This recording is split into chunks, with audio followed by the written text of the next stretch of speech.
او معاشر د کلی او د وطن او د علاقې اوسیدونکو چې موږ او تاسو سره به یو شان ژوند تیراو. نن تقریبا سلوي خورځي مخکې د دار فنانا دار بقا ته رحلت کړی دی. دا غوی د وارثانو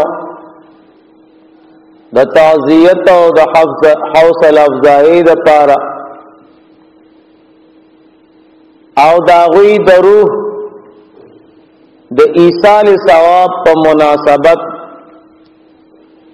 او د دې په ضمن کې چې موږ او تاسو د دین او د اسلام د احکام او د مسائلو نه خبر شو،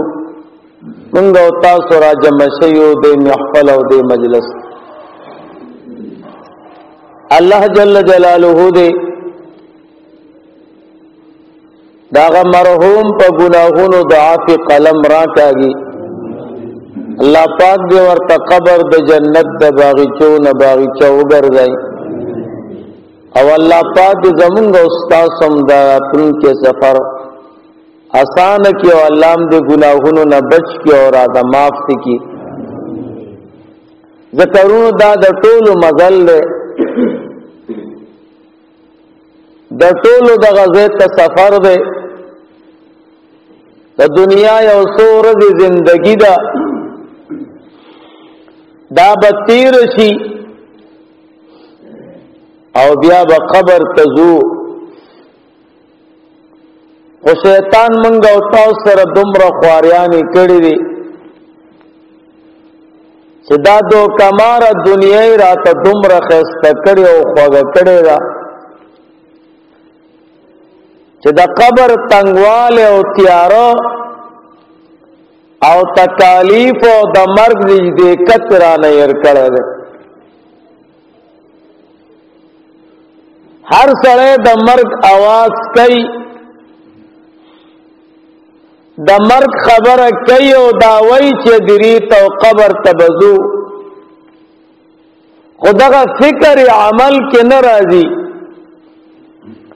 دغه فکر زندګۍ کې ناراضي، دغه فکر خبرو کې نخکاری، دغه فکر د سترګو په لیدلو کې نخکاری، دغه فکر د غوګونو په اوریدلو کې نخکاری، دغه فکر د لاس او د خپو په حرکت کې نخکاری، دغه فکر د دنیا په معاملات کې نخکاری. ولی د صرف پخلوي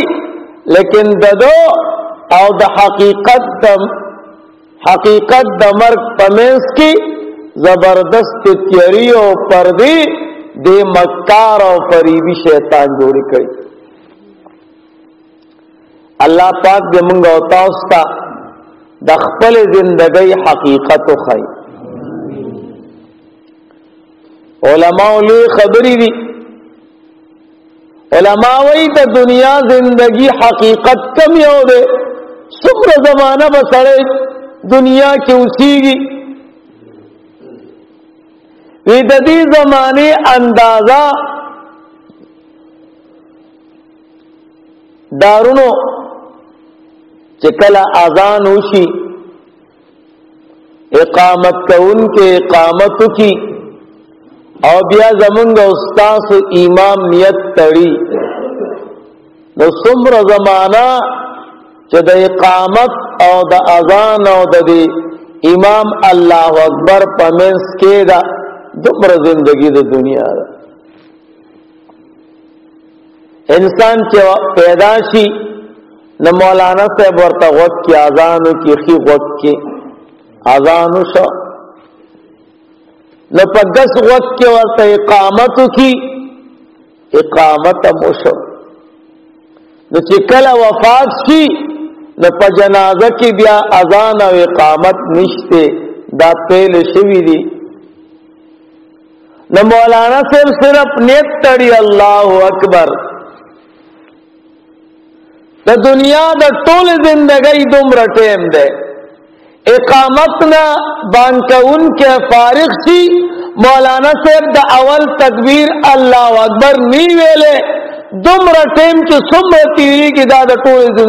دنیا دا زندگی حقیقت تے دیکھیں بس بنگلے آباد کی اور دیکھیں بس کاروبار برابر کی تاتے او سڑے ہوئی چی مولانا صاحب مؤذن اقامت ختم کو مولانا صاحب اللہ اکبر وائی دمرا ٹیم دشتے نو بنگلہ لی جیداد علی کاروبار برابر ہے تب وہ ایدات سوے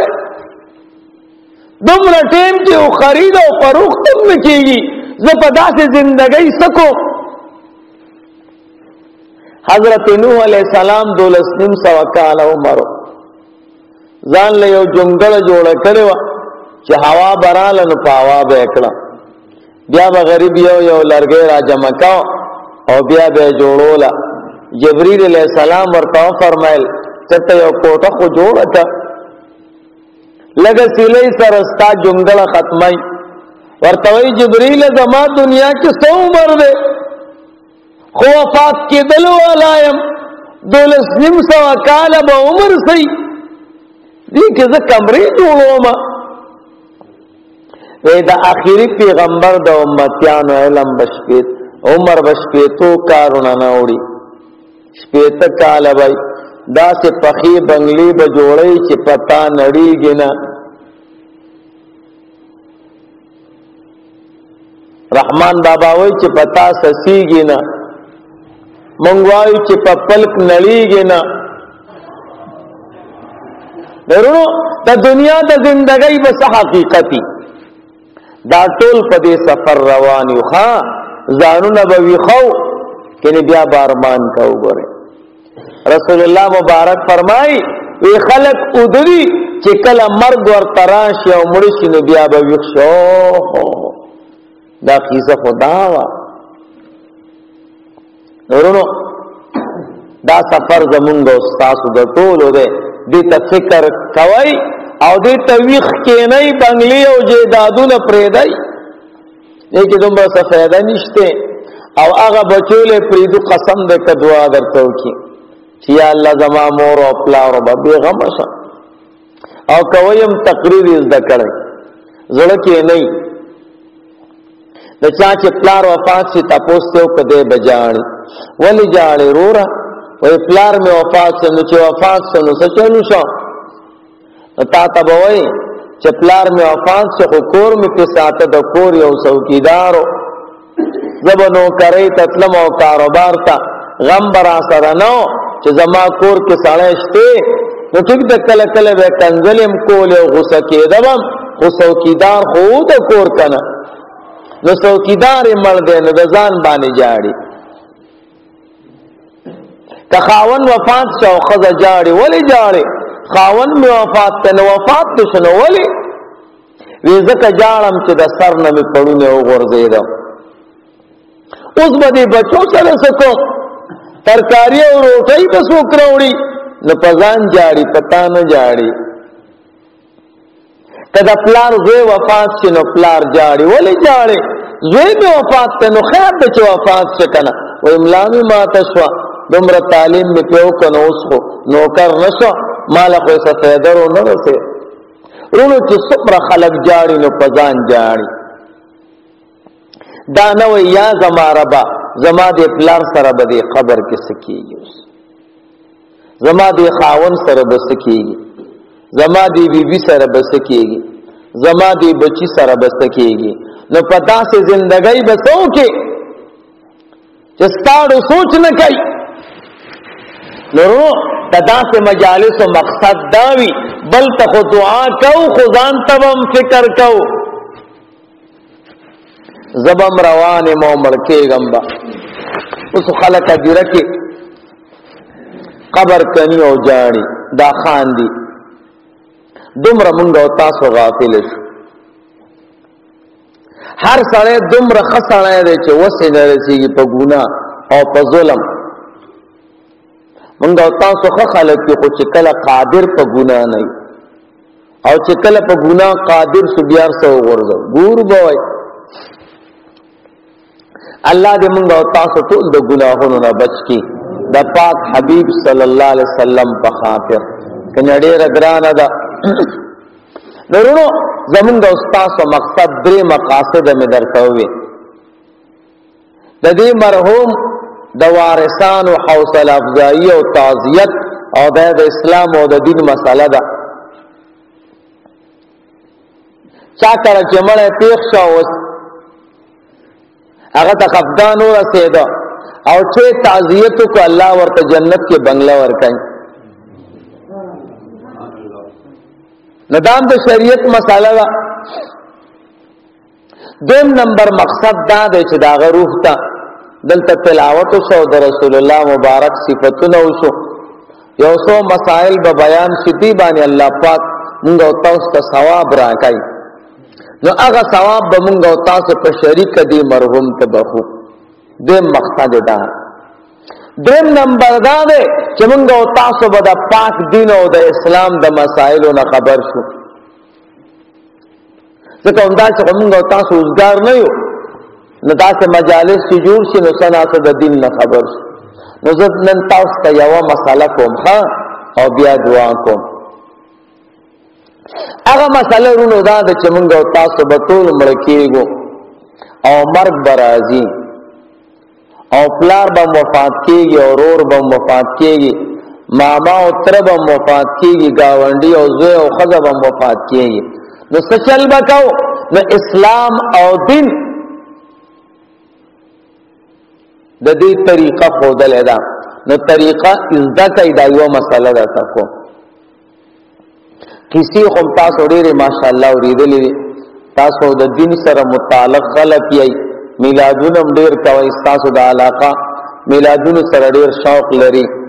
نظر درته د دین او د اسلام یو مسله کو نن پکې دا ووري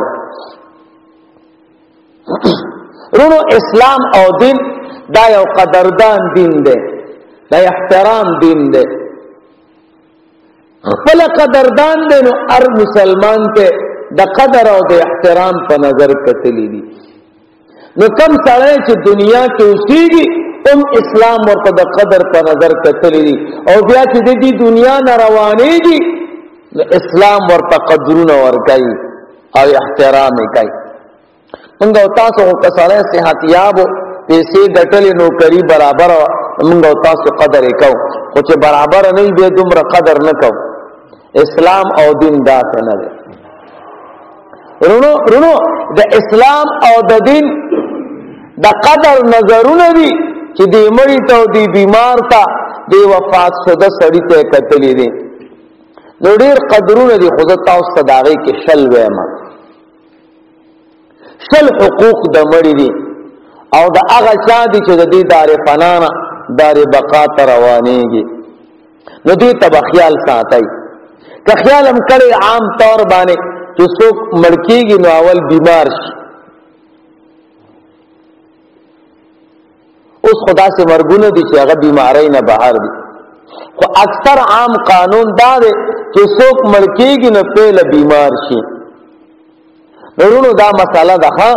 چې ایمان دو حصے دي یو د الله پاک نه یره ده دویم د الله د رحمت امید ده دا دعا به موږ او تاسو ساتو الله نه به یریږو او د الله د رحمت امید به ساتو خو چې کلم صحت برابرو طاقتم برابرو ځوانیم برابر وا نو الله نه به یریږو ډیر او د رحم امید به کم ساتو به کم او یاره به ډیر کو ځکه صحت برابر دی ځان د ګناه نه بچ کولی شو خو چې کله یو انسان بیمار شي نو اسلام ورته د قدر په نظر ګوري بیمار دی اسلام ورته وایي مسلمانه ته چې بیمار شوې اوس خو ګناه نشي کولی صحت دې کمزورې شو نو اوس به څه چل کې د الله د رحمت امید به سیوا کې یاره به کمه کې دا پهله قدر دی چې یو سړی بیمار شو دی بو یا الله صرف تا لرم او ستا رحم لرم خدایا زما خود گناهونو زبردست غرونه جوړ دي او خدای ستا رحم ته نشي ټینګېدلی رب د دې پاک رحم خاطر کو زما ګناه معاف نو سړی چې بیمار شي چې روغ صحت برابر وي یا رب یریږي بډیر او د رحم امید به کم کوي خو چې کله بیمار شو نو بیا به د رحم امید ډیر کوي یا رب کم کوي لکه بل څه ورته پاتې نه وي ما سوا د الله د رحم نه دا پیله قدر دی د اسلام او د دین دیم نمبر عام مسلمانانو ته وایي وی دا چې کم سړی بیمار دی نو د تپوس کوي بیمار پرسی کوي دې سره د هغه زړه خوشي که یو سړی بیمار یو کمره کې پروت یو څوک یې تپوس نه کوي نو ګرانه د خفه کېږي او چې کاکا ولا راځي تره ولا راځي خپلوان ولا راځي دوستان نو دې سره د ده څه ناسه ګزاره کېږي نو زمونږ د استاسو دین او اسلام وایي چې ستا رور پلار ګاونډي دی بیمار شو نو تپوس له به ورځې نو دا د اسلام او د دین د هغه بیمار سره قدر اسلام او دین ورته د قدر په نظر ګوري پرېږده چې ساعتې تېرې دي او اسلام نه قربان چې کم سړی د اسلام په دې مسله عمل کوي او د بیمار تپوس ته ورغی الله ورته دوه نعمتونه ورکوي یو په دنیا کې یو په آخرت کې زما په خبره خو پوهېږئ که نه ساده پښتو درته وایم ګورئ دوه نعمتونه ورکوي یو په دنیا کې یو په آخرت کې او هر یو نعمت ګوره د اربونو دی دنیا کې ولدا نعمت ورکای چې ته د یو بیمار تپوس تورلې او هغه بیمار په کومه بیماری باندې اخته دا بیماری الله پتا نه راوړي څومره لوی خبره ده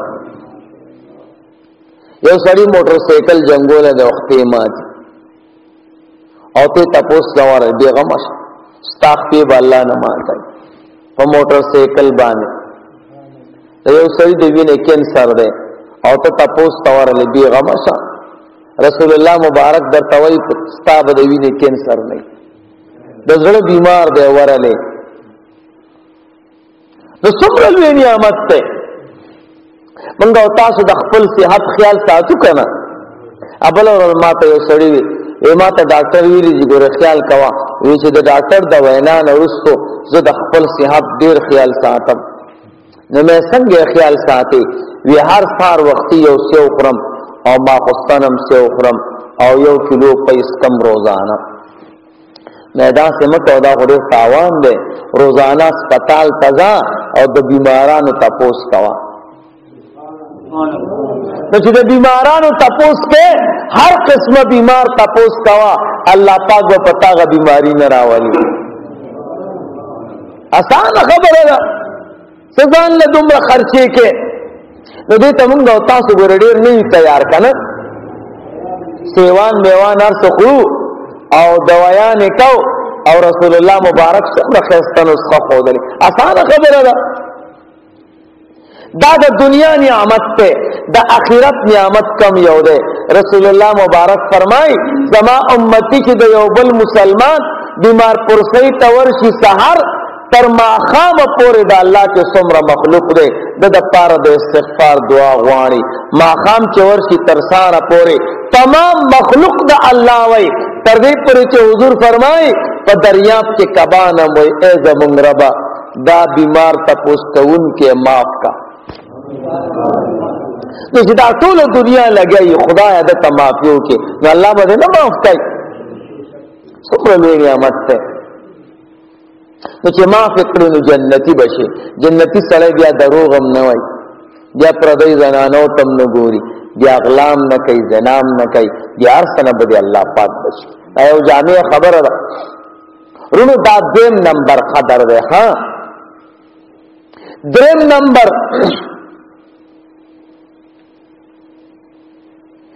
نمبر دا ده چې کله دا بیمار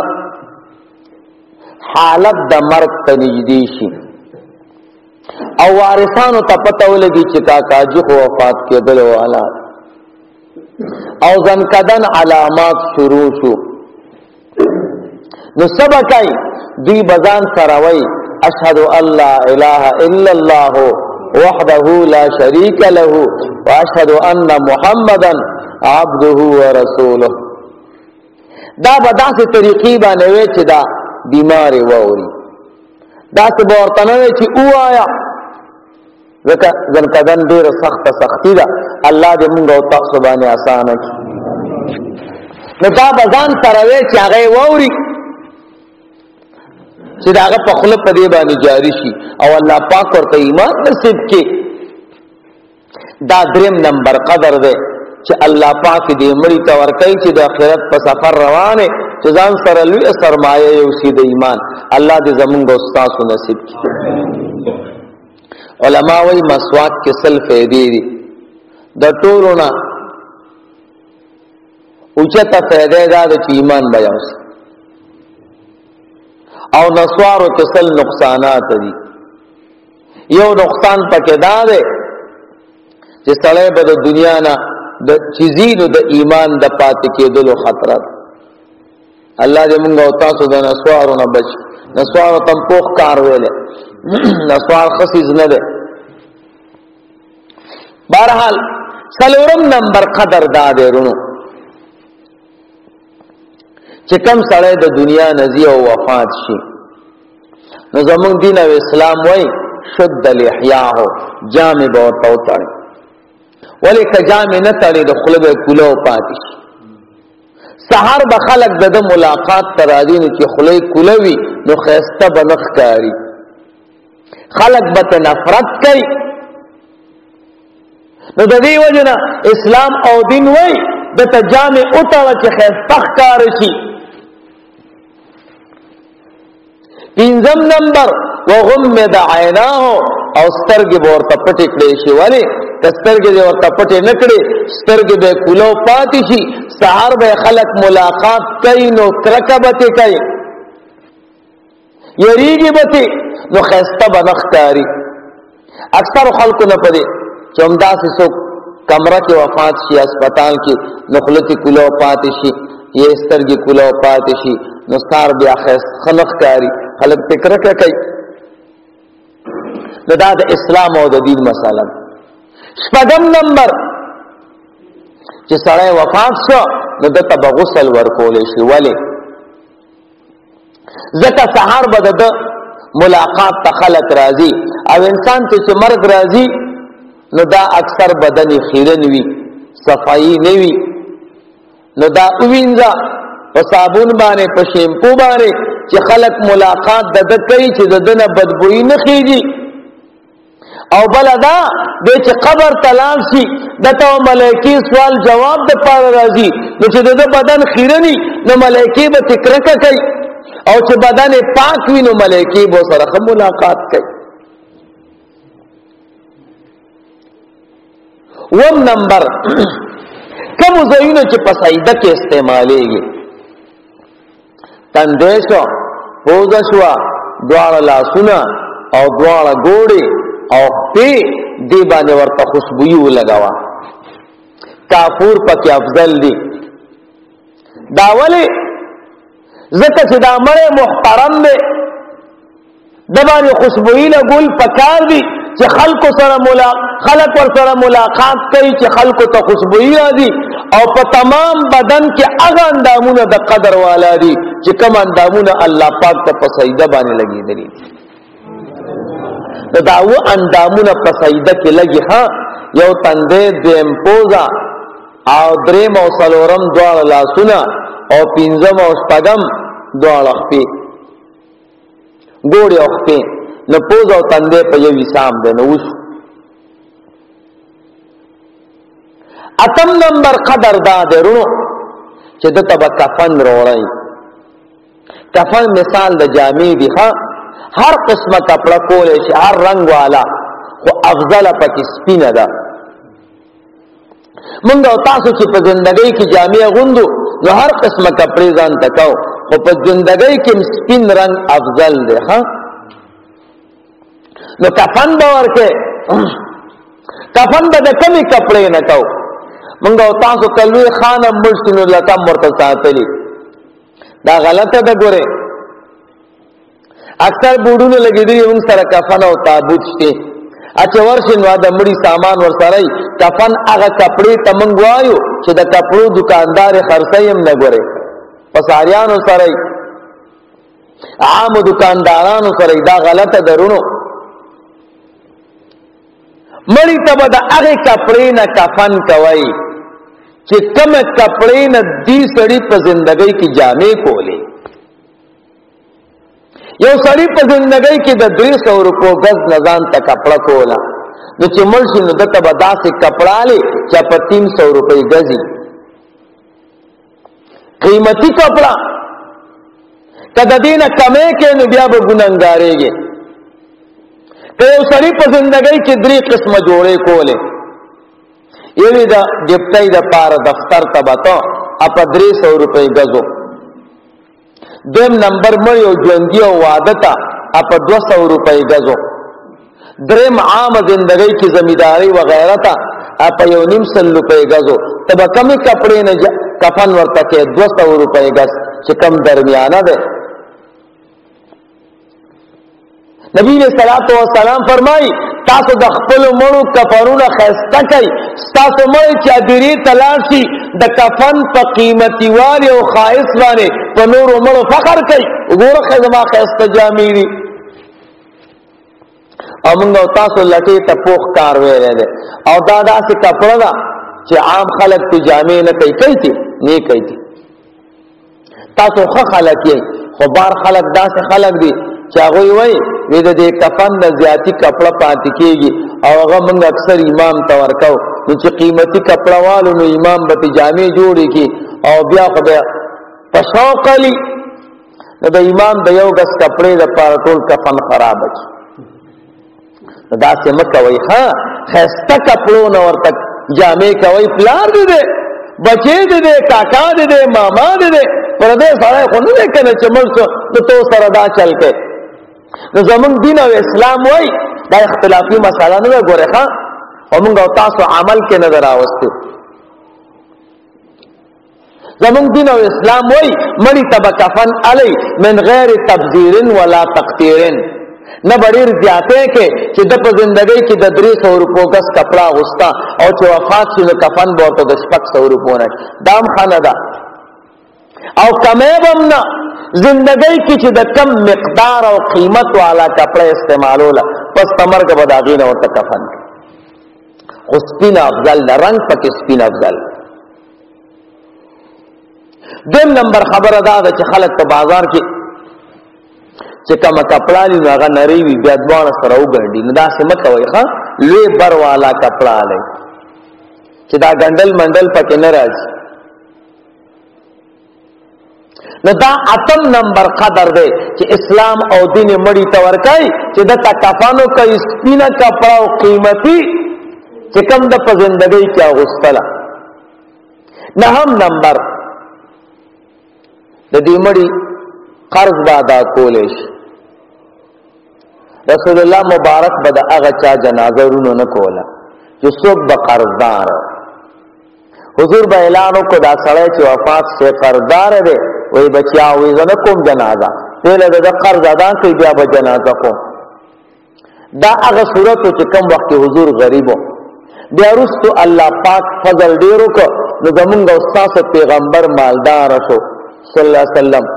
نو حضور خوریر مشفق او مهربان دی نو بیا اعلانو کو خبردار چې سو قرضداري نو وای زبې قرض ادا کوما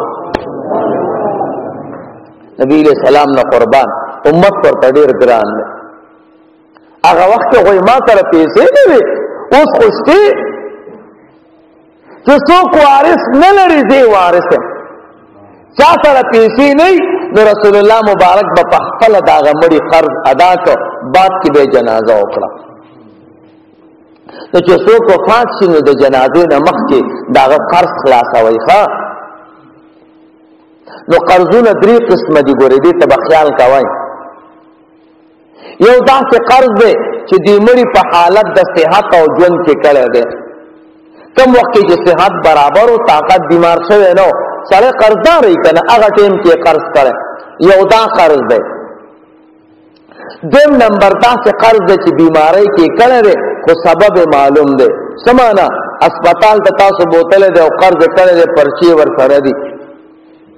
بیماری کی قرض کڑے خو سبب معلوم دے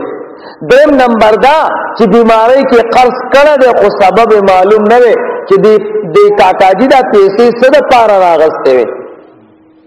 نو تاسو به چل کوي نو پهله به هغه قرض ادا کوي چې په حالت د صحت کې کړی دی بیا کله دین پیسې زیاتې شوي نو بیا به هغه قرض ادا کوي چې بیماری کې کړی دی او سبب معلوم دی کله دین پیسې زیاتې شوي بیا به هغه قرض خلاص کوي چې بیماری کې کړی دی او سبب معلوم نه دی دا درې قسمه قرضونه دي ګوره ها یکی بادي ګری بادا کوي نهم نمبر قدر دا دے کہ دی مری وصیت کرو نورونو دا مسئلہ دا خواہ چی دا مری دا مال بدری حصی قرض خو بتیاولو باسی دیکی حصی میتی نشتے اول بتی دے قرض باسی بعد کے بے تجہیز و تقسیم باسی بیا چی کم مال پاتی شی کنا نو دا بدری حصی شی پا دی دری حصو کے دو حصی دا وارثانو دی دا یو حصہ دا مری وصیت تے نو کدی مری وصیت کرو چې زامنو چې کله زو وفات شم نو فلانے جمعات په جوړ کړي فلانے مولانا سے بحث ته بوزي عمرې ته بوزي چاته به کتابونه والے قرآن کریم بواله دلاري پل په جوړ کړي دا څه وصیت کړو نو زمون دین او اسلام وای ټیک دستا کاکا جی او ستا پلار وفات ته خدای وصیت باندې عمل کې دا هغه خبره نه ده نو دا وصیت په درې مې استعمال کې صحیح کیږي درې مې استعمال مثال پتا اور ساڑھے وفات کیږي او 30,000 روپے پریخري قرض او سره ما بقیا 10,000 روپے پاتې شوي نو دا 10,000 د وارثانو دي او دا 10,000 چې دي دا د دې مړي په وصیت کې به صرف کیږي کدا وصیت دا څه چې د درې مې استعمال نه سیوا کېدو نو موږ به راکم کو درې مې سي ته به راو ته د درې مې سي نه کم نو سیوا کو بنه بس اب عاقبه د وارثانو یې سره یو ځای نو دا نهم نمبر قدر دی چې د مړي وصیت با ناقص کیږي کمړي دا وصیت کړو چې بچیانو کله وفات شم ما به فلانی ادیره کې فقوي نو دا به منو دا به منی ولی چې کله صدیق اکبر رضی الله تعالی عنہ وفات کېده کنه نو وصیت وکړه چې ما به رسول الله مبارک سره یو ځای خاص کړي نو کدا زنجیر پخپل کولو شو ور پخپل کولو شو نو دا د نبی صلی الله علیه وسلم د طرف نه اجازه ته نو ما سره خاص کړي او کنه کولو نشو نو بیا ما عامه مقبره د جنت البقیع کې خاص نو صدیق اکبر صاحب چې وفات شو دی هغه کټ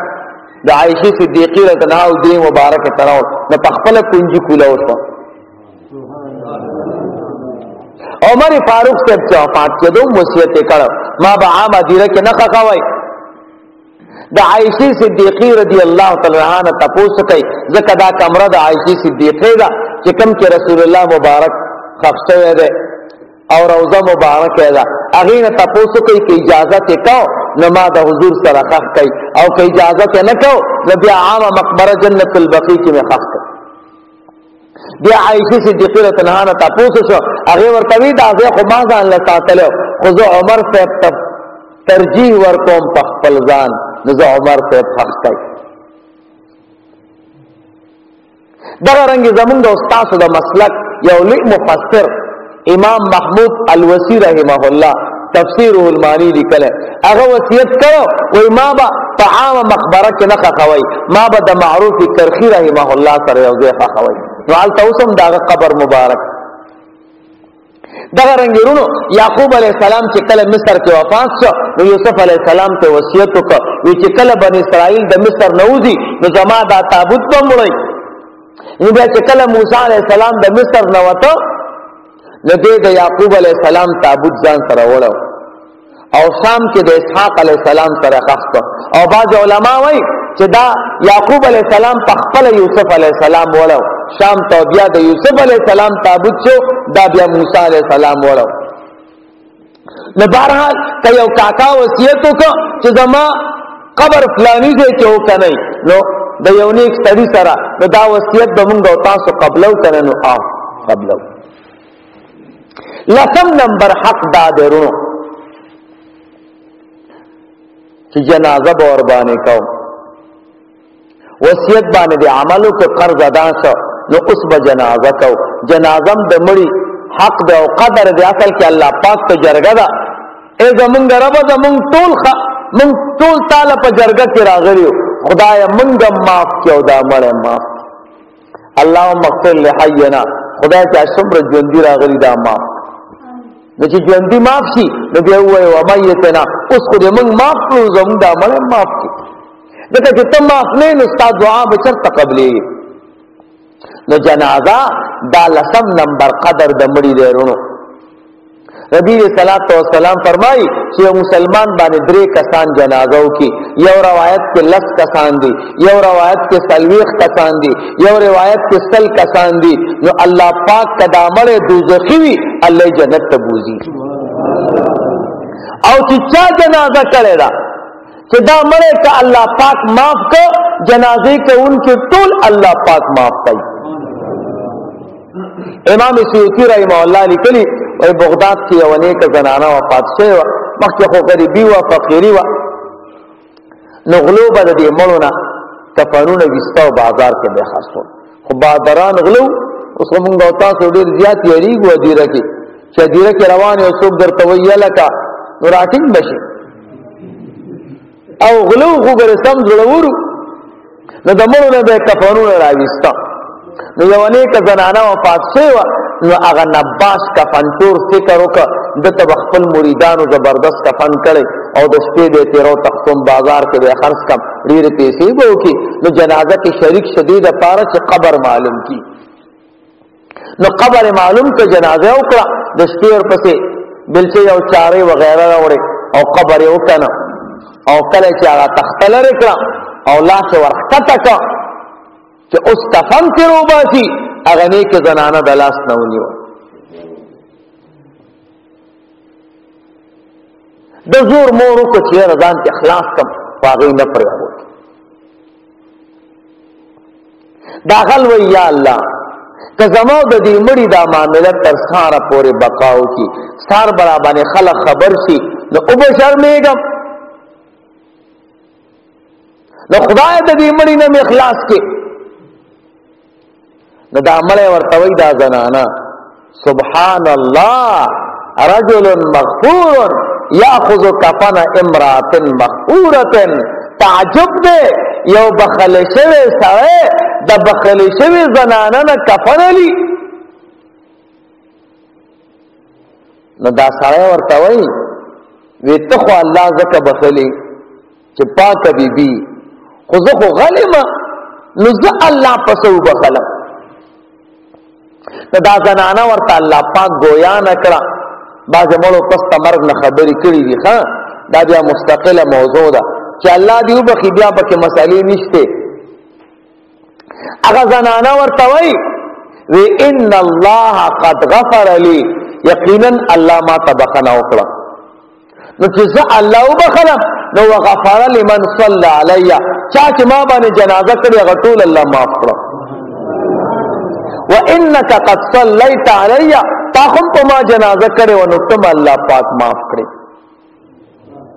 هغه د غلانه توبه وستو خو پاک زبردست ولی ته جوړ نو جنازه کې دا برکت ته ها نو جنازو ته ځي کدا مړ الله وبخنو دا جنازي والا ټول الله بخي بل او زم دا حضور فرمای چې زما امتی وفات شي او بل امتی جنازه پسې رواني او جنازو کی الله پاک ورته یو قیرات اجر او ثواب ورکړي یو قیرات څومره ده حضور وای د احد د غیر عمره نو سب ډیر ثوابونه دي ګوره دا ولی موږ تاسو د دې مړي قدر وکړو نو اسلام او دین مړي ته څومره د قدر او د احترام په نظر ګوري یو لسم نمبر قدر هغه دا دی چې دا باسي دوغل کې نه ورځي ثوابي کې اورل ده الته یو غر ده پاغي سر کې وسیږي ښا ناغوي د مړي مثال د مردار دی یو کند بورتاو کې وخپې نه به راکاږي ورو به غورځي نه خبرې اوري نه په تلاوت پیږي نه به پسې سکے نه به ثوابونه به هیڅ شی نشته ما ته وی یا ورځ د مړي مثال د کاڼي دی نو کاڼې نه اوري نو مړی هم نه اوري ما کاڼې ولې نه اوري حضور فرمایي چې څوک بانګ وای او دا आवाज تم دې پورې رسي کاڼي او بوټي د پاره ورځ د قیامت کې گوئی کوي مې کاکا جی چې دوا نه اوري د گوئی د څه شي کوي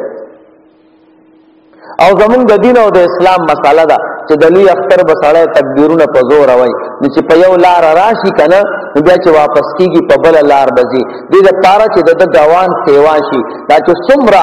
کانو بوټو ونو ستا تکبیر د لوی اختر په ورځ ووري د کنه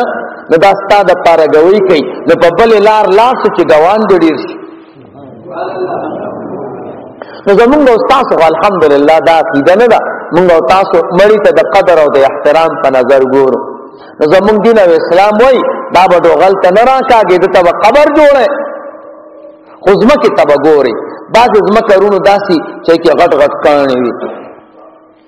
نو هغه کانو کې بیا له حد نه جوړيږي یا دومره پسته ځمکه د خاو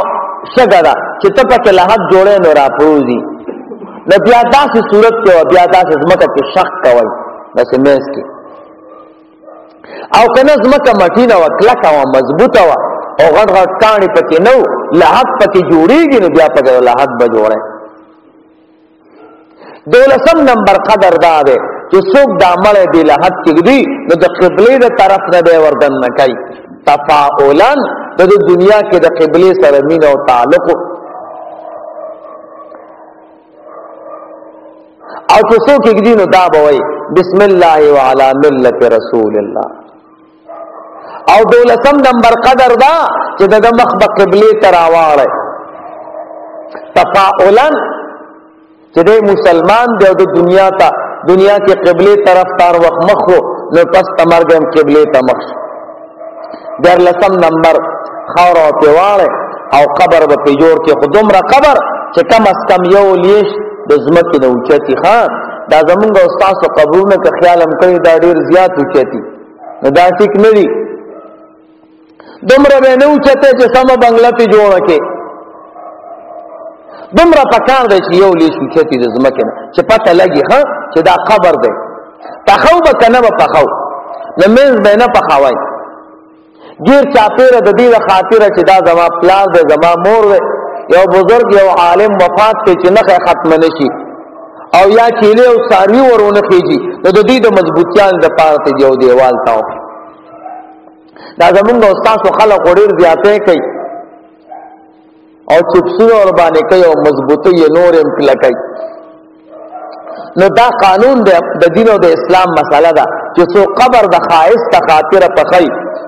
نو مکروه دی او کده احکام د خاطر پخای چې مضبوط شي او ران نشي نخه خراب نشي چې خلک ورته دعاګانې کوي نو بیا ټیک ده نو دا قبر دومره مسنم شکل کې دا اوخ دا قب نه داسې طریقې باندې به جوړوي چھت د پنه جوړوي لکه چتونو غوندي دا طریقه صحیح نه ده درلسم نمبر قدرونو دا ده چې کلم خوره پیوالو یو قاری سے بسر ته ودرېږي یو خپل یو به د سورته بقره اول وای الف لام میم نه تر مفلحون پوي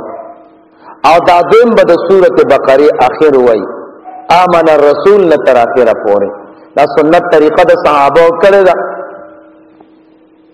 سوال لسم نمبر قدر زمون دین او اسلام دا وای چې دا سړی وفات شو نو خلق بد د خیادای بدنا ځکه پته نه لګیږي چې د چانه الله پاک رضا ده نو حضور فرمای د خپل مړو نیکیان یادوي بدینا یو عالم یو زبردست واقعي لیکل و یو سړی او دو کمانو نور موږ گزارو خساله خدایو سیس پکيو هغه دا ټول ورځ په بازار کې ګرځیدو چې د ګرمۍ ټیم براغه کنه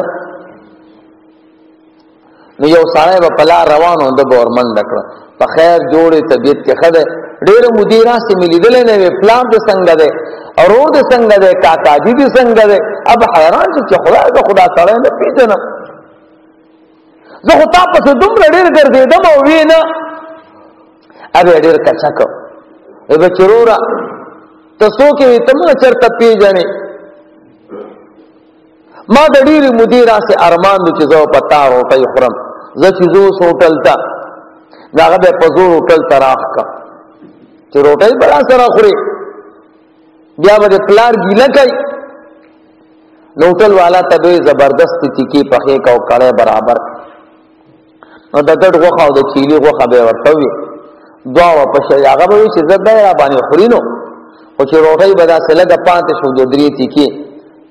نو دې ملمته به تکي نظر اعظم نو دې به غله غوندي وو توبه تختیت نو روټي به پیسې به پاغ ور کړی هر ما تقین غرمی او ارما خستن بیدا کار ټول زندګۍ کې د چرته خپل روټي نه وخوړل او چل والے کو نو چې کله وفات کېده نو بچی ته وی بچیا کار میں خراب ده ټول زندگی میں په دوکه تیر کړی دا څومره مسلمانانو برات آزار کړي چا سره باغټیم کې پیسې وی چا بنه خو بچی یو کار وکا ما د رسول الله مبارک یو حدیث اوریدل ده چې کم سړی وفات شي او 3 کسان یا 2 کسان وای چې دا خسرو نو الله بخي نو دا زمانه طرف نه دا 2 دینار والا زه چې کله وفات سم نو یو 2 کسانو به ورکی او یو کتاب کې مدالي دي چې په خپل ورکړه 2 کسان روغ وخته او 2 دینار ورکړ یو ته یو بلتا وداواله چې کله ز خبر کې ما کی دي تاسو به आवाज کوي چې فلانه خساله نو دله پیسې ورکړي نو چې وفات شو خبر کې خخته لاغه 2 کسانو کو پیسې غستې لاغه ورونو ډېر زبردست خساله نه دې زوی په خوب کې ولید وسه چالو وای ملائکی را لراله او ګروزونه وسره تا ټول مردو کې کړی دي ما وی گزار را نه کوي ما رسول الله مبارک حدیث عمل کړی دی حضور فرمایلی دي چې 2 کسان چا د پاره غویو کې چې دا خساله ناغه الله پاک جنت ته بوزي نو 2 کسانو کو خویلی دي کنه دا ملائکی الله پاک تعالی یا الله ستا بنده خدا سے وای او یا الله پاک کو فرمایلا چې د ټول ژوندۍ په دې دوکه کې تیر کړي دا او ما په پردا چولې وا او چې قبر تراغې نو دې دا چل کوي زئی ملائکو چې دنیا کې مورته سندي وی نو سم جنت ته بوزي ورونو پته خو لګي کنه چې الله پاک نه ان الله پاک د انسان نه پسر راځي کېږي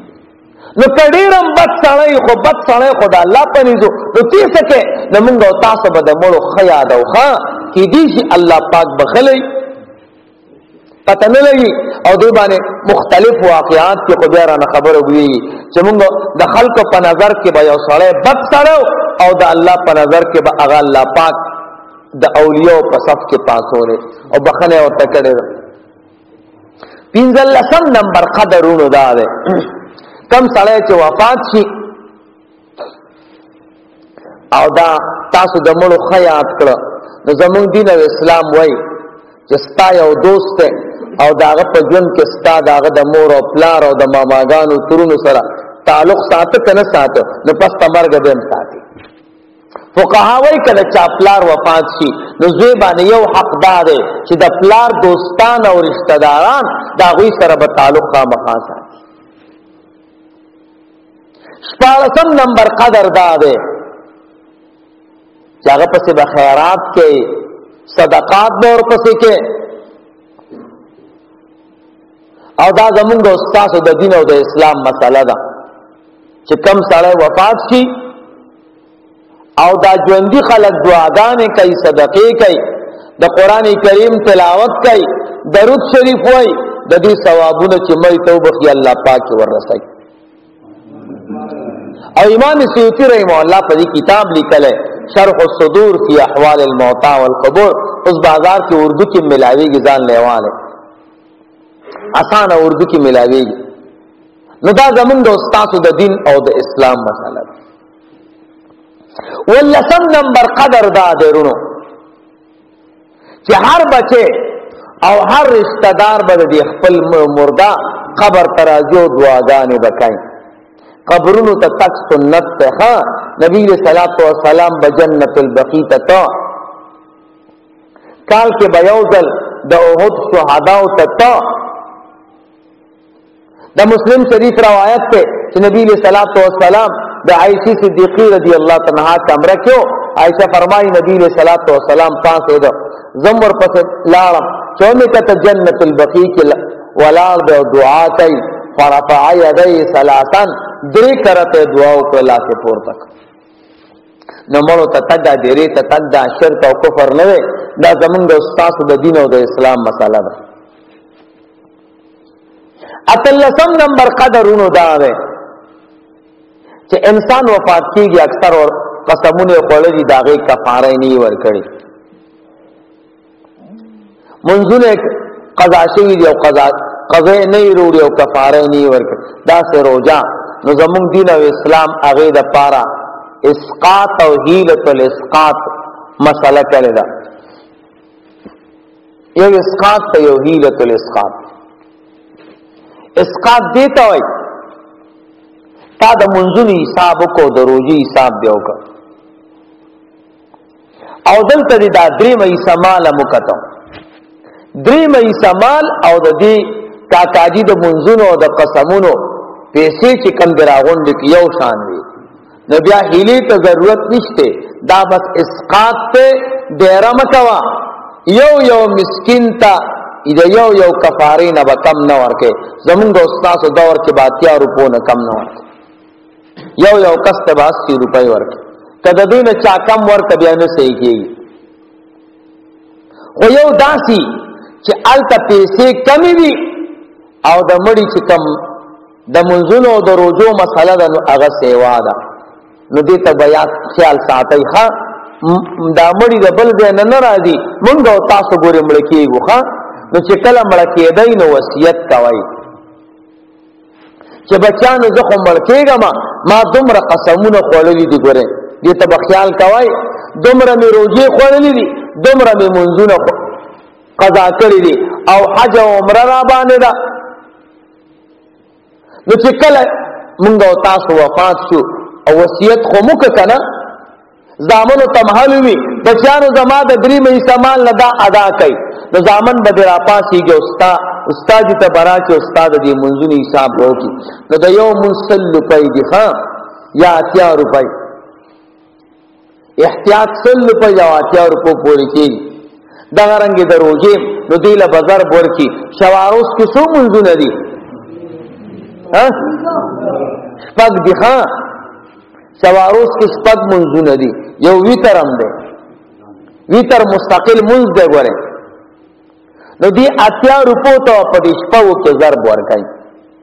نو چې 800 پیسې ته جوړې شوې بیا به 30 کې ضرب ورکړي. نو د یو میاشتې شوې نو بیا به 12 کې ضرب ورکړي. نو بیا به یو کال شي. مثال پتاور مونږ او تاسو دا ټول منځونو پیسې راجمع کړې دینه 1 लाख روپۍ جوړې شوې او دا چې کم مال پرېخه ده دا درې مې سمال ده. دا څومره وي دا 100,000 روپۍ وي. نو 100,000 خو کم دي او 1 लाख ډېر دي. نو زموږ دین او اسلام نه قربان هغه مسله کوي ودا غریب خو وفات ته ده خو اس نشي پیدا کوله. نو هیله به وکي. هیله دا معنا چې دا د 100,000 نه اوس موږ 1 लाख جوړو. نو څنګه به جوړو؟ نورونو 15 کسان بکینو 15 کسان. نو د 100,000 روپۍ براواله او د یو کس ته به ورکی. دا وارث کړي د دې مړي د طرف نه د فدیه په طریقې باندې به یو فقیر لور کی. نو 100,000 نشوي. نو دا فقیر به بیا د مالک ته هبه کی چې دا والا بیا به بل فقیر لور کی. نو سوچوي سلويخ ځانا هغه به بیا هبه کی. نو بل به ورکی سوچوي 70,000. نو بیا به هبه کی وکیل او وارث لرا. نو بیا به ورکی سوچوي 80,000. نو 5 مسکینانو ته چې ورکی نو 1 लाख. یا به فقیر خپل منځونو کې یو بل تور کی. دا فقهاو لیکلي دا مسله. نو د لږ پیسو نه ډېرې جوړې شي او الله کریم ذات ته مهربان دی، نو د دې مړي حق به ادا کړی شي، الله به معاف کړي. وګوره دا آیات ساتي مړی به وصیت کوي او وارثان به د قسمونو او روزي دا پیسې حساب کوي. دا څنګه چې کیف متفقا کسان کینو او صاحب درې کرته تاو کوي څه شي تاو وای رو حساب هم نه کوي، پیسې کمی دي کزيات دي. دا موږ او تاسو په پنځ پیران خان دی ولی خان دی، موږ او تاسو کار غلط کوو. د اسلام او د دین موافق عمل کوي، بیا به دا مسالې نه ښه. دی مسله باندې څوک نشي کوله بغیر د وابینا، او وابي قسم ومنګ استاد سره زبردست ټکراو دی، نو که مخالفین پروا مساف خدا د فقهاو مسله ده ګوره. او کنه سو حساب نصاب نه کوي، مړی شوی دی او 2 پیټۍ صابون دی راوړه او ورته یو لس جانمازه او یو لس زره روپۍ، نه حساب شته نه تپوس ته نه د منځونی حساب ده نه د روجي حساب ده. دا څه مکوي ښا او نه چې کوم کسان ناسي دا غوي شمیر تا معلوم ده، خو صرف درې کرته تاوي دا ټیک نه ده ګوره. دا څه مکوي. او یو خبره ده که تاسو د منځونو فدیه نه ورکوي او خیرات کوي نو ټیک ده، د خیرات په صورت کې ټیک ده. او نور زمونږ استاد د مسلک او د مذهب فقها امام اعظم ابو حنیفه رحمه الله احناف ټول کتابونو ګوره دا لیکل ده، او چې دا څه کوي څوک په در باندې رد نه کوي، کار به آسان نو دا طریقه ده. ښه زه په خپل د دیرو کې خلکو ته وایم چرونو ز الحمدلله پنځ پیرانیم ګوره صحیح اهل سنت او وابیم نه ما زمونږ اهل سنت ته چې لږ سم خبره کې هغه وي کدا پنځ پیرې نه پنځ پیرې نه ګوره ستا سرور ما او د اهل سنت والجماعت عقیده مې دا خپل مسلک را تړیر ګران دی الحمدلله. خو یو بل خو بسمو کنه یو بل نه بغلجانی وباسو کنه به وباسو، نو دا څه مکوي. ها حساب کوي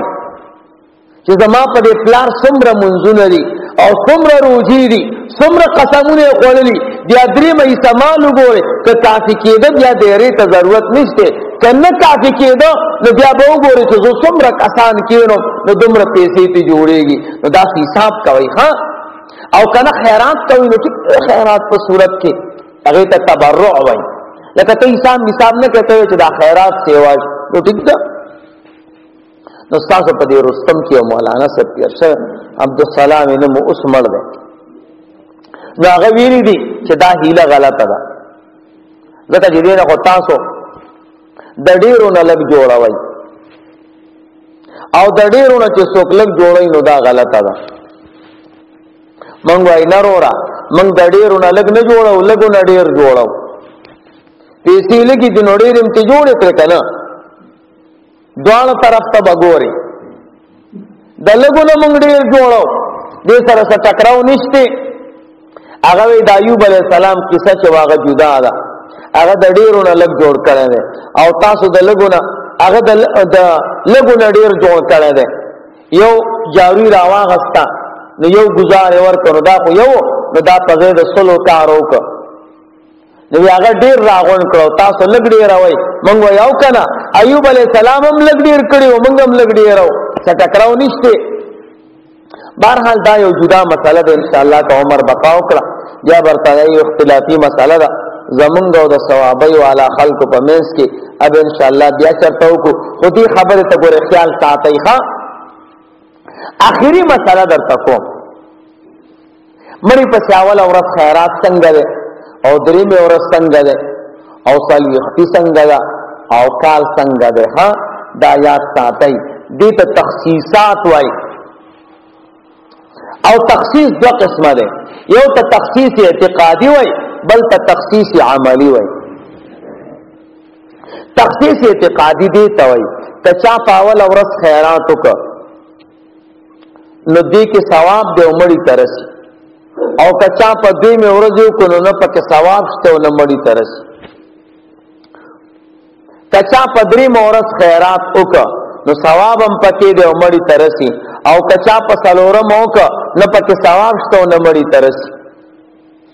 کچا په سلويختم ورځ باندې خیرات وکړه ثواب هم دی پکې او مړی ترسي که په یو سلويختم وکړه نه پکې ثواب شته او نه مړی ترسي کچا کال موافق خیرات وکړو ثواب هم پکې دی او مړی ترسي که کال باندې ورځ واورې دی نه پکې ثواب شته او نه مړی ترسي که څوک داسې وایي نو غلط وایي ګورئ دې ته تخصیص اعتقادي وایي داسې عقیده به نه ساتئ یو تخصیص عملی دی تخصیص عملی دی ته وایي په اول ورځ خیرات ته عمر واوي دویمه ته عمر واوي دریمه ته عمر واوي خو ته یې را د اول ورځ باندې خلک ډیر راجمعي ملمانو مسکینان او فقیران ډیری نو زبس او د کور خلک اکثر په خپل غم کې او تکلیف کې مبتلای جړا واویلای نو ته خیرات وکم مسکینانو باندې به تقسیم کم او د کور والا تبم فیدای نو ټیک ده دې ته تخصیص عملی وای ښا دا رنګ پدری مورز مونږ او تاسو خیرات کاو نو اکثر زمونږ او تاسو مقصد کوي وی پدری مورز ملمانه ډیری مسافر ډیری او کور والا خو مشکل کې پیخي اکثر خلک دلری زین لاړ شي نو دا درې مورز خیرات زکه کو چې خلک کې خوراکو کی اوس کو څوک سلوړه می تناروا و یو درې می تراو بیا غلطه ده نو تخصیص عملی روا ده ها دغه رنگ سلوی اختی او دغه رنگ کال او تخصیص عملی کسو کوئی ناروا ده نو پټول جهان کې د دنلوی قمقل بیا ممدا ده تخصیص عملی نه خلاصېدل نشته دا یاد ساتي دا ټول فتاوی کلی او زمونږ استاد اهل سنت والجماعت چې کم تخصیصات کوي دا اعتقادي نه دي دا عملی دي ها منگا تاسو جمعات تا گوری دا کارپیٹ روڑے دے او دا سے رنگ چم روڑے سوک بای روڑا تا جو جمعات تا دا کارپیٹ روڑا او دا دی رنگ تخصیص تیو کنو تخو مشرک شوی ولی وی دی تا رواوے او بلتا نا رواوے دا خو کمکل یا لکا دا خو بازار تا تلیم دا رنگ میں خوختنو زکا میں روڑا دمر گزونے میں زکا روڑا چی جمعات کے دمر سہنو دا ټول رونو تخصیص عملی دی مونږ او تاسو وایو که یو جمعات کې سپین کارپټ خور وي که تور وي او که ښه وي ټولو ته روا وایو په خپل جمعات کې هم دا چولی دی زمونږ او ستاسو رنګ دا خوښ شوی دا ټول رونو تخصیص عملی دی ها اعتقادي نه دی نو تخصیص عملی د قبلې نه دا څیزونه روا دي او تخصیص اعتقادي خو چې د چا شتې نه او کوي د بیا ناروا ده الحمدلله زمونږ او ستاسو دا عقیده نه ده باقی شریعت او اسلام تخصیص عام نبی علیہ الصلوۃ والسلام د اول ورځ خیرات خوړل دي او صحابه وکړل دي مشکات شریف کی روایت ته او حضرت عبد الله بن مسعود رضی الله تعالی عنہ یو ورځ په سفر تلو چراتلو نو یو مړ پروت په یو شاړه کې یو جنگل او سره د مړ پروت تاسو په داسوک د ودا ابو ذر ده رضی الله تعالی نسترگ مبارک نے رخ کے لار وی رسول اللہ مبارک رشتیا ویلو چه رحم اللہ ابا ذر یمشی وحده ویموت وحده ویبعث یوم القیامت وحده اللہ دی ابو ذر رحمو کی غزوہ تبوک کی ویلو ځان لروانی ځان لب مړکیږي او ځان لب پورز د قیامت پاسی عبدالله بن مسعود سے بل غسل ورکو او دی جنازه په وکړه او بیا غته نو بیبي ورته د ابو ذر سے زایما وی زمون خاون وصیت کړی دی چې دا روټي به په دی باندې خورای نو خیرات برابر کړو نو عبدالله بن مسعود سے و داغه ملګرو د ابو ذر صاحب داول ورځ خیرات خوړل نو دا روا دي خاطر کې څه مسله نشته زه مړی تکلم نالتا دا مومندان اکثر ساروی حلال نو زبردست ساروی حلال کړو مولانا سے پکې پاسه د کټونو کې ورونو دا د خنزیر غوخه ده او ما خبر باندې غان اخلاص کړه نو استاد غوخه نمای مولانا سے بوس خو ته زمون زړه نه صبري دا روز او دا غوخه به وخورو ته په دې کټ کې نه بیا غپ لگاو نو کبیا ناروا و نو آینده کې بدا چل نکو نو چې روټي مو خړ دوی زم مایزه بنه کنه خلکو ته مې زېما مولانا صاحب مسئله کړی د چې صفا شي چې آینده کې بیا دا سیز نه کو. ما ورته مولانا صاحب ته وې چې چا سنده او میخه دا اول ورځ په خیرات کې حلال کړه نو دا غوخه د خنزیر جوړیږي دا دی وی کنه ویا مې کدا د کتاب کې خود نو ته د انعام قابل څومره انعام بدر کو وی څومره چې ستا خوخی مې زه په دې موټر سایکل لاغلم جاپاني 70 موټر سایکل اته سالوي 1000 روپۍ مې اغسته دا واله چابي او دا واله کاغذونه دا ستا انعام دا قدر موږ ستا قدر کو او کتاب بوخه چفلانی کتاب لیکلی دي چې ساندا او می خپاول ورځ خیرات کې حلال کړه د خنزیر غوخه به جوړیږي نو دا واله انعام نو ما ته وی دا څه خو نشته د مړي کور کې بلوګې نه کې ما چې جبر مساله یو دلیل بل تاسو مو آیا تا خو د خنزیر غوخه او تویلی دا بخه ویلو کې مکوي مې اوس خو د ګیس زمانہ د اکثر خلکو ګیسونه لګوري او لوګې نه کوي نو بیا یا چا تیار دی ګراوند د بازار نه نو بیا او مې دا موږ نو تاسو چې کمیرو جو کړي نو دا دیګونه په بار پټو کې پخکړیو دا لوګیو په کور لګېدل نه دی نو بیا دی په باندې کې شریعت سوي وي بس نور خاموش شما یو کنه خاموش کیږي الله دې دا متوفا وبخي الله پاکم خوشاله کا داسې د علماونا د دیندارو خلکو نه د خپل دین مسائل زده کوي نو موږ او تاسو به خلکو د اعتراض هم بچ کیږو او ثوابونه به الله پاک راکړي واخر دعوانا الحمدلله رب العالمین.